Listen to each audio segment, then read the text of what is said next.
All right, time for Sports Bet Betting Insight today. Pauly and Teddy Weekend Preview Edition. Big game breakdown is going to be Adam Hill.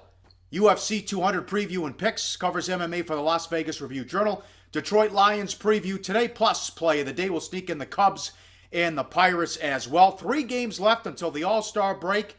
And some teams are already up to their 90th game on Sunday. So players are ready for a break. How about some other tips this weekend, Teddy? Yeah, I mean, really, the last weekend before the All-Star break is a time that I would say be careful. I mean, that's maybe the simplest thing. It's not a time where I'm interested in laying big prices with aces. You look tonight, All-Star pitchers going. You got Arrieta and Fernandez and Syndergaard and Strasburg, Kluber, Sale, Hamels are all laying a price.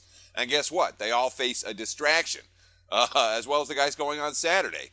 Those that pitch on Sunday, like Bumgarner, they're not going to appear in the game in San Diego. But the guys that go on Friday night and on Saturday night are definitely guys that I'm not particularly inclined to lay any kind of a price with, Paul. Oh, okay. There was a bad bet yesterday. Somebody knew something. Hang on a second, because there is one more thing I want to talk about here, and that's when it comes to Sunday.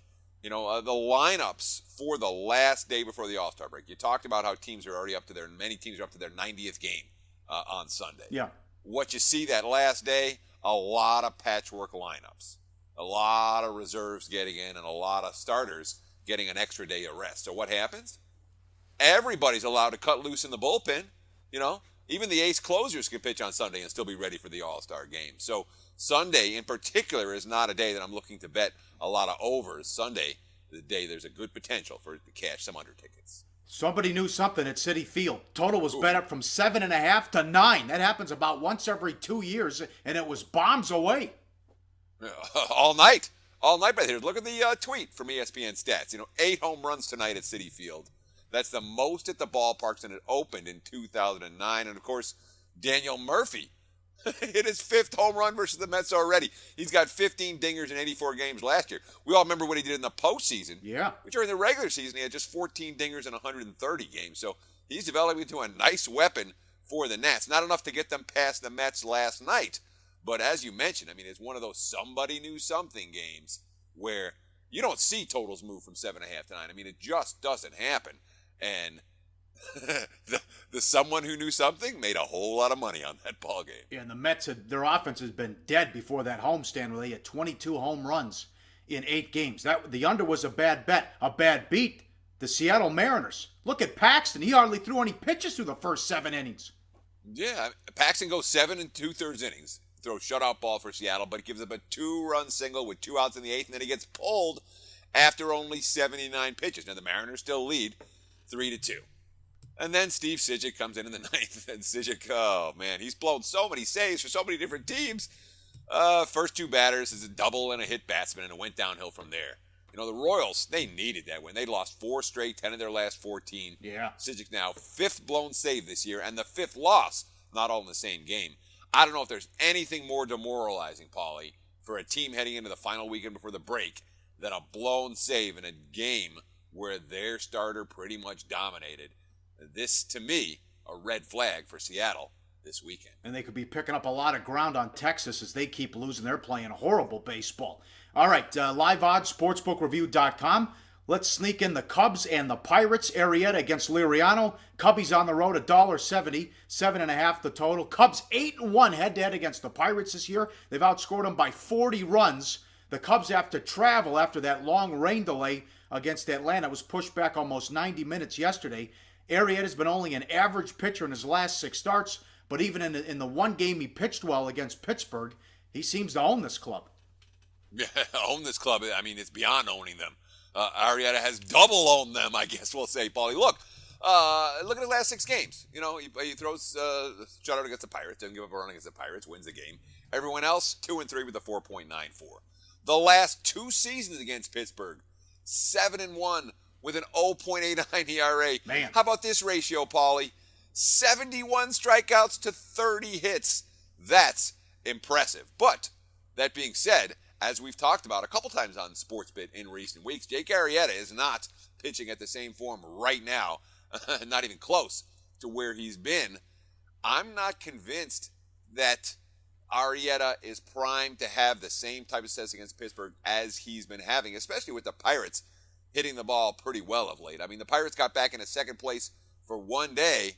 They can make a statement this weekend, and it would start with a win over Arrieta here. And I'll tell you, cause for concern with Liriano. He keeps leaving games early. He hasn't gone beyond the sixth inning in his last 8 starts. But do we think he turned the corner at Oakland?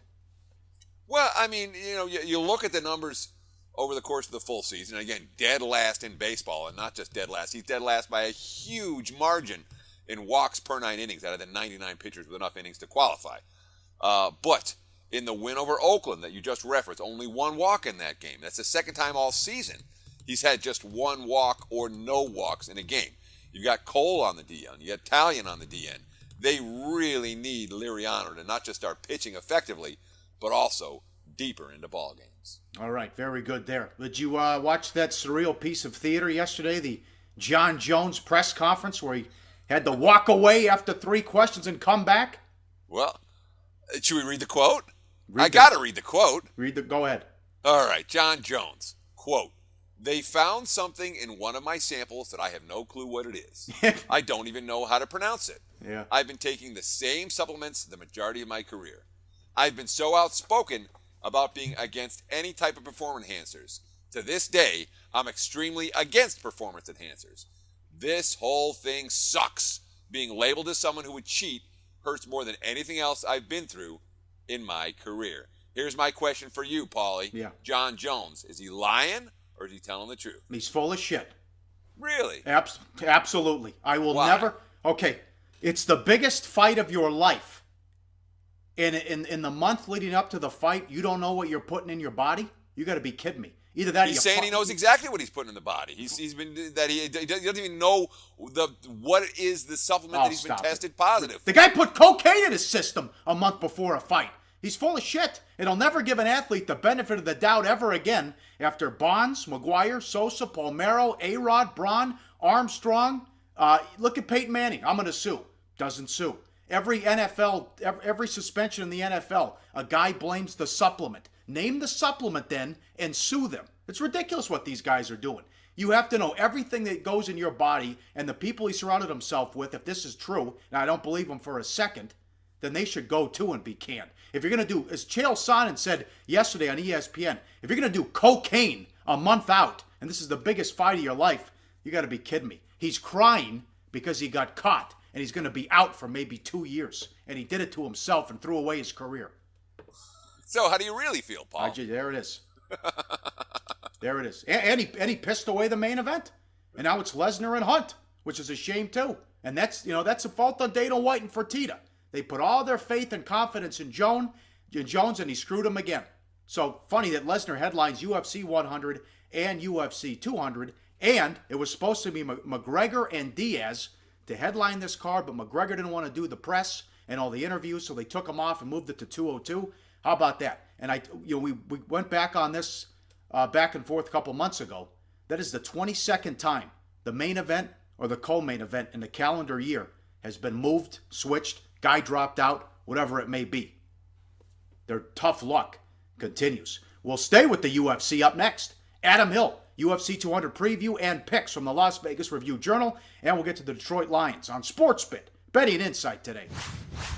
Hey guys, tune into the MLB Odds Couple show for Friday, July 8th. I'll be honest, I don't really have any picks that I'm really loving on this card, but tune in to the show anyway. I might make some funny faces. I'll make tell you some what, jokes. I'm getting ready to turn things around, so definitely tune in after you and check we'll out. break down the games in depth anyway, and we will be also talking with Jordan Sharp about prop betting. So definitely tune into the show Friday, July 8th, MLB Odds Couple. Don't miss it. All right, back on SportsBit. Big game breakdown with Adam Hill, UFC 200 preview. Follow him on Twitter at Adam Hill LVRJ. Covers MMA for the Las Vegas Review-Journal. They let you in for free Saturday, Adam? I mean, Gomi Miller's the first fight at 3:30 Pacific on the Fight Pass. How sick is this card? This is the most insane card that they've ever put together. I mean, obviously they're going to do that for UFC 200. It's a huge major event. But I was talking to people yesterday. You look at the Fox Sports 1 prelim card, that could be a pay-per-view. I mean, you've got fights on the undercard. You've got fights on the undercard that could be co-main events on a pay-per-view almost any other time. You mentioned that Miller-Gomi fight. That's amazing.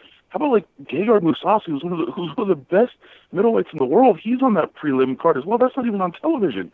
This is insane. Yeah, yeah. What'd you think of the UFC bringing Lesnar back?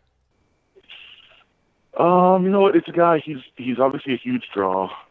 He's going to draw eyes, and he's wanted to do this for a while. So it's not surprising. I thought maybe they'd do it for New York because they've really been targeting New York as maybe even a bigger card than UFC 200. But I don't think they're not going to be able to build a card for New York like they did here. So I thought it'd just be more like going after the eyeballs. Maybe put like a Brock Lesnar, George St. Pierre double header on that card. Do something big like that. But it worked out. Came back sooner. And listen, I think that Brock Lesnar has a problem of not liking to get hit in the face. None of us do. I don't think you like getting hit in the face. I don't like getting hit in the face. But when you're a fighter, it's kind of an issue. We saw that really come to fruition his last couple of fights. When you hit the bully in the nose, he backs down. It's been, we've known that since we were kindergartners on the playground. And that was the case with Brock Lesnar. So I'm surprised that he wants to do this again. He's making plenty of money, and he's a big star in the WWE. But I guess, credit to him. He feels that he didn't live up to his potential. He wants to do this again. I don't think people have called this desperation. I don't think it's desperation. I think they really, really wanted this major blowout card for UFC 200, and it was already a great card, as we mentioned, from top to bottom. It's amazing. But Brock Lesnar brings in that mainstream appeal that they didn't have before. So I think it was a really good business decision. I don't know how much of a great decision it is from a competitive fighting standpoint, but there's always intrigue with Brock Lesnar, and he's going to bring people that weren't going to watch necessarily. And now you've got all these eyes coming in on this card that wouldn't watch it ordinarily, and you're going to be watching this and saying, "Wow, there's a lot of really good fighters in this organization." So credit to the UFC for that. Cain Velasquez against Travis Brown. Yeah, this is a dynamic. I don't know how much it's talked about outside the MMA bubble that we like to say, but there's something called sea level Cain, and that is when Cain Velasquez fights at sea level or close to it, which Las Vegas is 2,000 feet up, but really not an elevation issue. He is unbelievable and the best heavyweight in the world. And we saw him when he went up and fought up in Mexico City. He looked awful. He had no cardio. He had just no energy whatsoever. He was lethargic. And I really believe that has a lot to do with the fact that he just didn't believe that the altitude was going to give him the issue that it ended up giving him. He didn't really go there to acclimate early, and he looked the part. He looked awful. But Cain Velasquez, when he's not hurt and when he's not at altitude, is just way better than everybody else. So yeah, I think we're going to see old Cain Velasquez. He's been injured. He's been out of action. He's pulled out of fights all over the place. But when he's there and healthy, there's nobody in the heavyweight division as good as him, and I think he proves that against Travis Brown. Good info there, Adam Hill, our guest, UFC 200 preview. Adam from the Las Vegas Review-Journal. How about Frankie Edgar against Aldo? I actually was. I've been talking to a lot of people about a lot of these fights the last couple of days, and this is a discussion I think I've had more than any other fight on this card. Jose Aldo. I guess we'll be careful when we talk about this. People before his last fight were worried how he would react with the new testing program. How it would go with the new testing program that the UFC put in, and guess what? It did not go well. So I think that was an issue for him. I think it was an issue for a lot of people in his camp. And I think more than anything, I'm not saying that there was anything happening with him and that's what made him good. I think it's mental more than anything of people were talking about it, and then he came out and didn't have a great performance, and I think it's in his head now that, people are saying these things, and I think it's also in his head that he got knocked out so quickly. He can say whatever he wants about bouncing back, and it was a fluke punch and all this other stuff, but there was an aura of invincibility taken off Jose Aldo that night by Conor McGregor, and Frankie Edgar has just been on a tear. So he's beaten everybody, and he's so hard to knock out. He really is. You can't really finish Frankie Edgar. So it's one of those fights where if Aldo wants to win, he pretty much just has to beat him, at least 3 rounds. And I think the way that Frankie Edgar is fighting right now, and where I believe Jose Aldo's confidence level is, I just think Frankie Edgar might be too good for him right now. All right, great analysis there. How about a pick? Who do you like? How about a pick or two on this loaded card Saturday? You know what? I really think. And this is no slight against the champion because I have nothing but respect for her. But the line on the Misha Tate Amanda Nunes fight is a little out of control, in my opinion, because Amanda Nunes is very, very talented. She's a really good fighter. And Misha Tate, she has talent, of course. She's got to this level. But her biggest asset is her heart and her perseverance and just and her will to win. And that's all well and good. But that's really good when you're an underdog. And when, you have a fighting chance and you're not going to be intimidated, you're not going to be knocked out and pushed over easily. Now that you're a big favorite and you're the champion and you've got the expectations on you, that really doesn't carry as much weight as far as being such a big favorite. So do I think Misha Tate can win the fight? Yeah, absolutely. And I think she might, but I don't see any reason why she should be such a big favorite in this fight. And so I think the underdog value is all on Amanda Nunes. And I got to tell you, I would bet Mark Hunt all over the place. Really? I can't believe he started off as an underdog. He's a bet up to a favorite now. I'll take my chances. I'll take my chances betting on him. Listen, Brock Lesnar hasn't fought in over 4 years. Yeah. He really, he said he hasn't trained a whole lot. That could be. I mean, he's training for WWE. It's different than training for an MMA fight. But Brock Lesnar, as we said, doesn't like getting hit in the face, and Mark Hunt really, really likes to hit people in the face very hard. I believe that if Mark Hunt lands one punch in this fight, it's over. So you're basically taking your chances that Mark Hunt is going to land a punch at some point, and I think he probably will. And Brock Lesnar, he could come out. We saw early Brock Lesnar in the UFC. I think people forget how dominant he was because of how it ended for him. In the early part of his career, he just would go in, charge across the cage, and just tackle you and just maul you into. He was amazing, and it was an incredible thing to watch when he was at his best. But if he does that, I don't know that he can finish Mark Hunt early. Mark Hunt's got really good takedown defense, even though he's not a great wrestler. He keeps the fight standing. And I really believe you're just taking your chance that at some point Mark Hunt lands one punch, and I believe he will do that. Excellent job, Adam. Remember, live odds, sportsbookreview.com. Up next, back to college football with Phil Steele on SportsBit. Betting Insight today. Always on the go? Bet365 has one of the top mobile platforms in today's market. Sign up today and don't let your busy life keep you out of the game. Excellent job by Adam Hill. And you can check that out all weekend long and enjoy the UFC 200 card on Saturday. Deep dive back to the NFC North, Detroit Lions. I'm going to get it right. I'm going to put it out there right now. I think this team's going to stink. Over under 7 wins. Last year, 7-9 straight up, 7-9 ATS, and 9-7 to the over. 20th in total offense, 18th in total defense, your mainstream stats. Tied for 20th in yards per play and 26th in turnover differential, Teddy.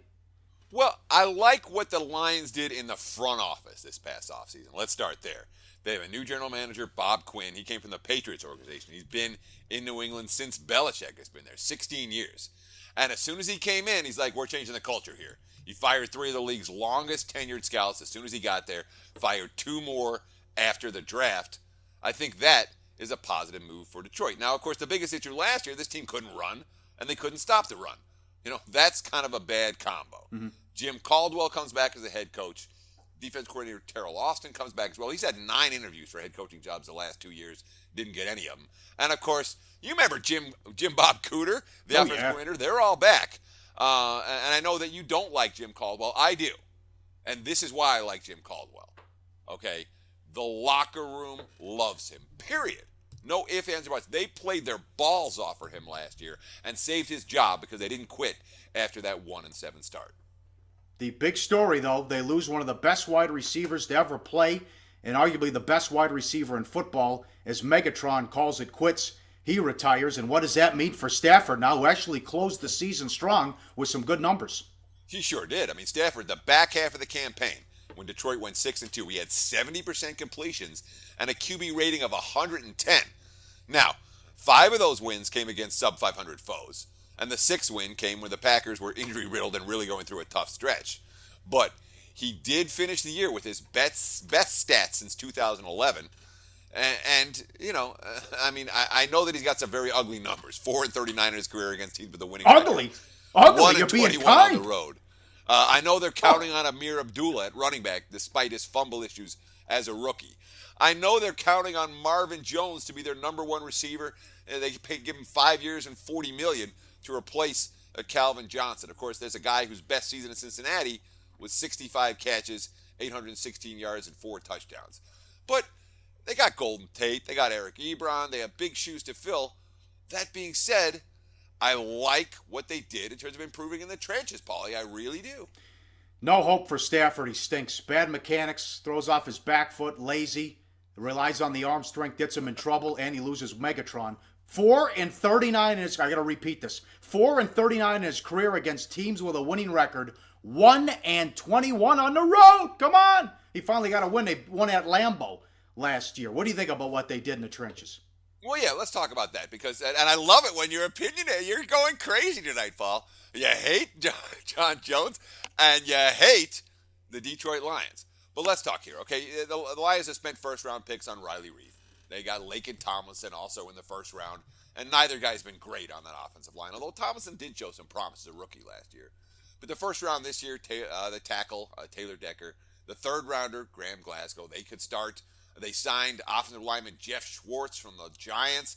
He's the type of guy that could fill multiple positions. Larry Warford, if he can stay healthy, will be an impact player on that line. You look at that 4-39 against teams with winning records. Yeah. A lot of that, in my mind, has to do with the fact that at no point in Matthew Stafford's career has he been able to stay upright because the Lions have always had a subpar offensive line. What they did this past offseason, in theory, could help address that. DL has some defensive line has some key additions as well. Ziggy Ansah, pass rushing stud. Haloti Ngata, solid at defensive tackle already. They drafted Robinson, second round out of Alabama, and added Charles and Gilberry as well. Secondary looks pretty strong too, and I know you like the linebackers. Defense might not be as bad as they've been in the past. And I don't know. Where are you at? Well, I'll get to that coming up. What do you think about the schedule? Oh, yeah, let's talk schedule-wise here. I mean, last year, they played one of the 5 toughest schedules in the NFL. And again, we talked about this a lot in this NFC North Division, how tough the schedules were a season ago. Well, this year, the schedule is much easier. When you look at compare it with using this year's season win totals, you're going to see that the Lions are down to the league average schedule-wise. Now, the NFC North plays the AFC South and the NFC East. There are 2 extra games coming against the LA Rams and the New Orleans Saints, 2 games that, in theory, they could win. You know, the Lions have 3 different sets of back-to-back roadies. 4 of their first 5 roadies come against tough competition, all teams lined at 8.5 wins or higher. But they have an opportunity in October. They got a 3-game homestand. They got Philly, LA, and Washington. And if they can win those games, I can picture a 5-2 start. But it's also quite possible to picture a 2-5 and then we're all talking about Colin Bell's job once again, the same way that we were last year. I'd lean 2-5. Yes, I don't want any part of this team. I think they're the worst team in the division. So you're not going surprise potential. Look, if I'm betting the Lions right now, I'm betting them over 7 wins.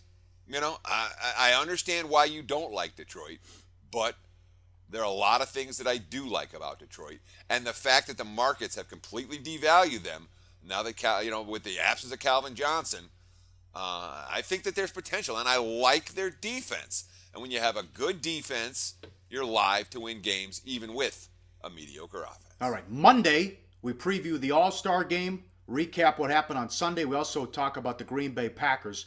So that's look forward to that coming up on Monday. Money time, play of the day. 1-1 so far this week. We also had a future total out, gave out with Tennessee under. And we're going to the Euro Cup. Back to soccer. Back-to-back pushes. We're going to get a winner here.